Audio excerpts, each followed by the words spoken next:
Assalamualaikum warahmatullahi wabarakatuh. Selamat pagi Bapak. Saya Akmal Feda Siregar akan mempresentasikan hasil dari artikel yang telah kami buat mengenai analisis efektivitas, efisiensi, dan tingkat adopsi software Office terintegrasi di Kementerian Keuangan. Ini merupakan lanjutan dari tugas UTS kemarin. Pada UTS kemarin juga sudah kita bahas bahwa latar belakang dari penelitian ini adalah bahwa pemerintah juga sekarang dituntut untuk mengadopsi teknologi ya Bapak Ibu. Sekarang telah gencar didorong bahwa pemerintah harus menggunakan smart governance gitu ya untuk mempercepat pelayanan dan efisiensi pada organisasi. Nah, sama dengan Kemenkeu juga telah melakukan hal tersebut. Salah satu yang diambil itu adalah penggunaan Microsoft 365 untuk mendukung proses kerja sehari-hari. Ini juga termasuk merupakan salah satu inisiatif strategis Kementerian Keuangan pada tahun 2022 sampai dengan sekarang. Nah, ada banyak permasalahannya Bapak Ibu, jadi kita simpulkan bahwa rumusan masalahnya adalah bagaimana efektivitas, efisiensi, dan tingkat adopsi software Office terintegrasi atau collaboration tools di Kementerian Keuangan. Jadi pada sebelumnya sempat kita telah membuat penelitian judulnya itu pada sebelum UTS itu adalah bagaimana efektivitas, efisiensi, dan tingkat adopsi software di antar unit eselon 1 Kementerian Keuangan. Namun karena melihat dinamika dari penelitian kami yang emang cukup terbatas gitu ya, kami memutuskan untuk membuat penelitian di secara keseluruhan Kementerian Keuangan. Gitu ya. Ya untuk tujuannya adalah mengevaluasi efektivitas, efisiensi, dan tingkat adopsi software di Kementerian Keuangan. Ini adalah alasan teori yang udah saya jelaskan juga di pada tugas UAS UTS kemarin. Ada teknologi cloud computing, ada media penyimpanan OneDrive gitu. Itu merupakan semua yang akan menjadi patokan kita dalam membuat artikel ini. Lalu metode penelitiannya sebenarnya masih sama. Pada awalnya kami rencana membuat kualitatif kuantitatif gitu kan. Nah, pada kenyataannya kami telah membuat kuantitatif dahulu gitu ya. Kuantitatif kami peroleh dari data yang telah kami sebar melalui kuesioner. Itu adalah mengandung skala Likert 1 sampai 5. Nah, untuk kualitatifnya itu ada juga di kuesioner tersebut ada sesi esai daripada responden. Nah, itulah yang akan digunakan sebagai kualitatif. Ada juga observasi kami sendiri dan dokumentasi. Nah, untuk subjek penelitiannya sendiri adalah 72 orang pegawai Kementerian Keuangan yang telah mengisi survei yang telah kami buat. Mereka itu rentang usianya dari 30 sampai 60 tahun. Mereka juga terdiri dari pejabat struktural, eselon 3, eselon 4, juga ada pejabat fungsional dan bahkan level pelaksana juga ada. Objek penelitian sendiri adalah penggunaan software Office terintegrasi ini yang ditinjau dari efektivitas, efisiensi, dan tingkat adopsi. Nah, pada fase kuantitatif itu adalah dengan cara matematika ya Bapak Ibu untuk melihat hubungan pengaruh dari antar variabel gitu. Kita memutuskan untuk membuat variabel bebas dan variabel terikatnya. 3 variabel bebas dan 1 variabel terikat. Jadi kan eh, kita telah membuat di kuesioner nih ada 4 section. Nah, section itu mengandung 1 variabel. Nah, section pertama itu adalah X1 yaitu variabel yang mempengaruhi variabel terikat itu pemahaman fitur gitu ya. Bagaimana pemahaman fitur atau tingkat pemanfaatan fitur-fitur Microsoft 365 dalam mendukung pekerjaan sehari-hari oleh pegawai. Nah, sementara variabel X2 berikutnya itu adalah penghematan waktu atau X2. Jadi sejauh mana sih kalau penggunaan software ini mampu meningkatkan efisiensi kerja, penghematan waktu bagi para pegawai. Sedangkan X3-nya adalah hambatan atau resistensi penggunaan gitu ya. Bagaimana apakah eh, ini merupakan variabel yang mempengaruhi ketiga itu bagaimana tingkat kendala yang dirasakan para pegawai. Nah, sedangkan variabel terikat atau variabel yang dipengaruhi adalah kualitas outputnya ataupun tujuan kerjanya. Itu bagaimana kualitas hasil kerja pegawai setelah dipengaruhi oleh variabel X1, X2, X3. Nah, dari situ semua kita mendapatkan hipotesis. Yang pertama adalah H0-nya adalah penggunaan software Office terintegrasi tidak berpengaruh dan peningkatan kualitas output, dan sementara satu adalah penggunaan software Office terintegrasi berpengaruh pada peningkatan kualitas output. Jadi sekarang adalah kita masuk ke prosedur penelitian. Jadi pada mulanya kami membuat kuesioner yang kami sesuaikan dengan variabel kami per sectionnya. Jadi kami sebarkan kuesioner ini dari rentang 20 hingga 23 Januari. Tapi kami sebenarnya sudah membuat sejak Desember sudah membuat rencana pertanyaan bagi kuesioner tersebut. Nah, selanjutnya bagian berikutnya adalah kami mengolah data hasil kuesioner tersebut yang terdiri dari skala Likert 1 sampai 5. Ini merupakan bagian saya sendiri, itu mengolah data menggunakan aplikasi RStudio dan IBM SPSS. Tapi sebelum kami mengolah data, kami pastikan dulu bahwa datanya valid dan reliable. Nah, setelah kami ketahui kan setelah valid dan reliable adalah kami melihat hubungan antar variabel dengan analisis korelasi Wilson. Kami juga melihat pengaruh ya antar variabel dengan uh, analisis regresi linear berganda. Tentu ini dilakukan setelah terpenuhinya uji asumsi klasik. Setelah semua kuantitatif, kami masuk ke fase kualitatif, yaitu kami mengambil esai dari pertanyaan-pertanyaan tersebut. Kami gali konteksnya lebih dalam, dan ini perlu untuk kebutuhan pengembangan pegawai, kompetensi pegawai. Kita masuk ke analisis deskriptif. Dari skala Likert itu, kami juga membuat analisis deskriptif untuk mendukung analisis kualitatif dan analisis kuantitatif kami. Ya, adapun analisis deskriptif yang kami berikan yaitu bahwa tingkat pemahaman dan penggunaan Microsoft Office itu sudah sangat tinggi di Kementerian Keuangan. Ada banyak fitur yang telah digunakan seperti MS Team, OneDrive, SharePoint, dan Forms sudah sangat familiar ya di Kementerian Keuangan. Bahkan dalam membuat kuesioner kami itu juga menggunakan form dari Microsoft 365, berhubung kami berlima dari Kementerian Keuangan dengan induk eselon 1 yang berbeda-beda. Namun, penggunaan Planner masih sangat rendah. Planner itu adalah kayak aplikasi yang digunakan untuk secara bersama agar laporan mungkin dan pekerjaan bisa dikerjakan secara bersama-sama gitu. Itu masih belum cukup optimal penggunaannya di Kementerian Keuangan. Lalu yang kedua, Office dan integrasi ini memberikan manfaat yang signifikan dalam menghemat waktu dan sumber daya. Jadi kan Kementerian Keuangan salah satu organisasi yang memberikan kebijakan WFA bagi para pegawainya, jadi itu sangat membantu sekali bisa bekerja melalui Microsoft Office 365. Datanya pun sudah aman karena memiliki keamanan data yang berlapis serta tidak menggunakan kertas atau paperless. Aplikasi terintegrasi ini dan telah memberikan kontribusi nyata bagi peningkatan kualitas output gitu ya. Ini sebenarnya udah sangat menjawab ya. Dari sini sudah cukup menjawab pertanyaan di rumusan masalah yang tadi, bahwa apakah dia meningkatkan kualitas output gitu ya. Alhamdulillah iya gitu. Tapi ada beberapa variabel nanti yang tidak ada hubungan dan pengaruhnya terhadap kualitas output. Lalu yang keempat itu adalah hambatan atau implementasinya itu dari sisi resistensi pengguna.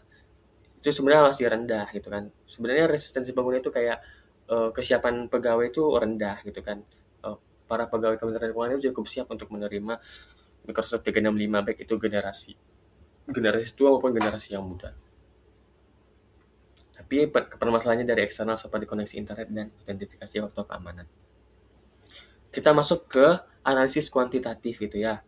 Jadi kami melakukan banyak uji terlebih dahulu untuk melanjutkan analisis kami. Seperti untuk korelasi person gitu kan. Kita memastikan datanya valid dan reliable gitu. Valid itu artinya valid ketika datanya itu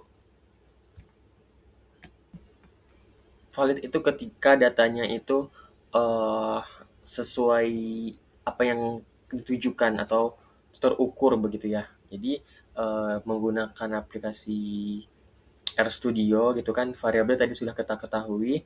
Nah, ternyata R hitung lebih besar dari R tabel. R hitungnya itu adalah 0,05, sedangkan R tabel itu 0,231. R tabel ini diperoleh dari tabel e-table gitu ya.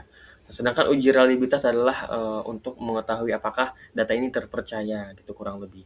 Nah, ini menggunakan nilai Cronbach alpha yang emang sudah kita run di aplikasi RStudio, dan dinyatakan bahwa instrumen dinyatakan reliable dan konsisten. Nilainya itu di antara 0,8 konsisten hingga 1. Nah, selanjutnya barulah kita bisa menggunakan analisis correlation person. Analisis correlation person saya gunakan menggunakan IBM SPSS.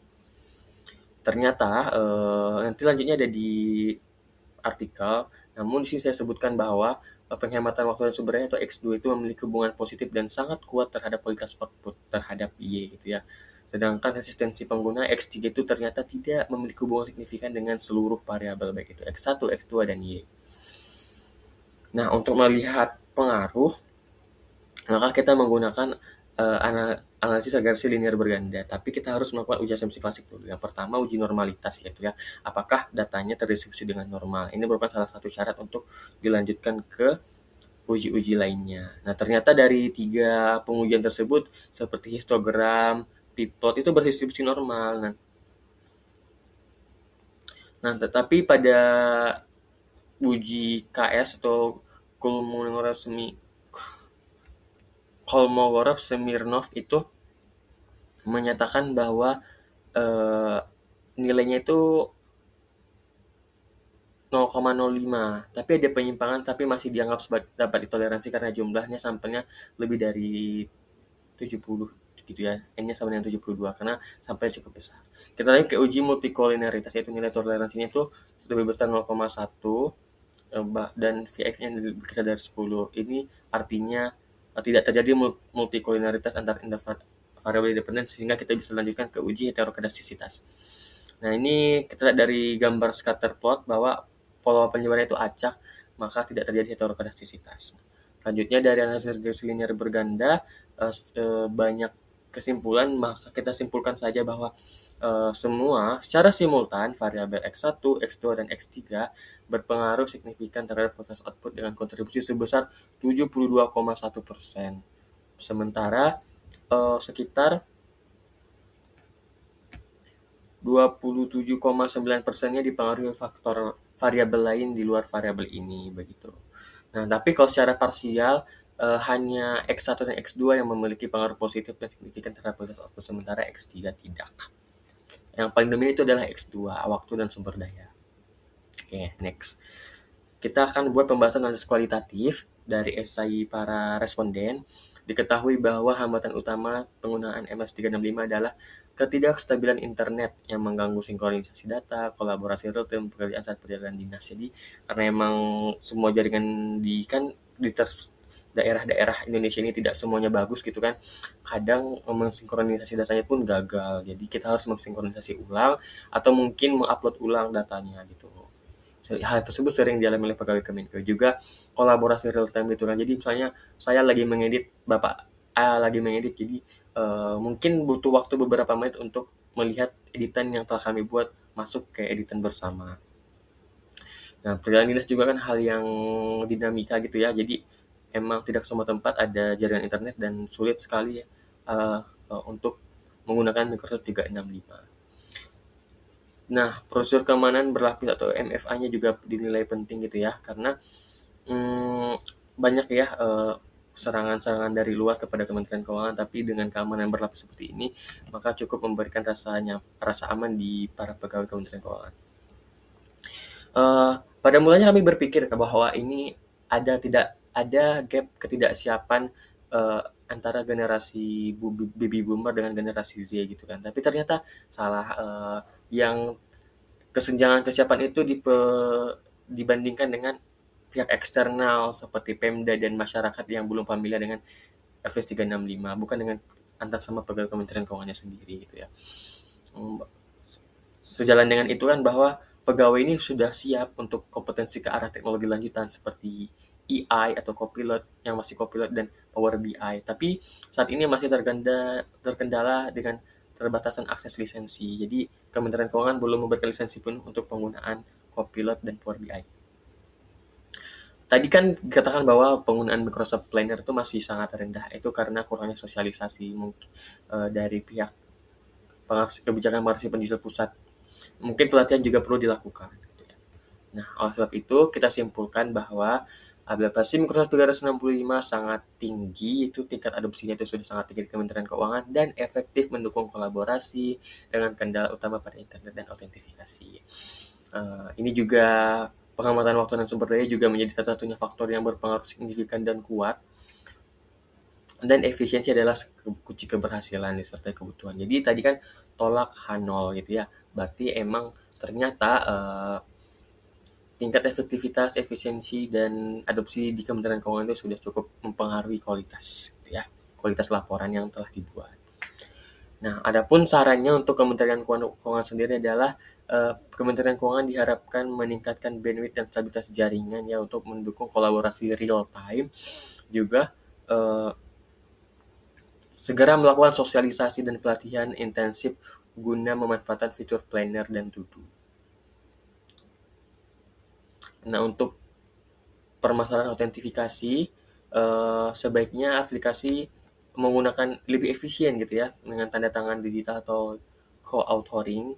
Lalu kita untuk pihak-pihak eksternal yang belum bisa mengerti Microsoft 365, segera lakukan reverse monitoring atau untuk menjembatani kesenjangan tersebut. Untuk penelitian selanjutnya, kita harus menambahkan variabel baru seperti budaya organisasi digital. Nah, bagaimana juga pengaruh manajemen puncak juga penting untuk menambah variabel seperti itu gitu ya. Sampel juga harus kita perluas dan lebih heterogen agar hasilnya representatif. Kita juga harus menggunakan wawancara mendalam ya bagi para pegawai untuk mengeksplorasi variabel yang tidak signifikan. Awalnya kami juga berencana melakukan wawancara, cuman hanya dengan melihat dengan kesibukan kami di kantor seperti apa dan emang tidak ada yang bisa backup, jadinya eh, tidak tidak jadi dilakukan wawancara. Nah, kami jadinya menggunakan lebih fokus ke kuantitatif. Kami juga sebelumnya menyadari kekurangan kami belum menentukan H0-nya sejak awal, jadi kami agak sedikit kebingungan di pertengahan sehingga apabila mungkin H0-nya sudah ditetapkan, sepertinya penelitian ini lebih terarah.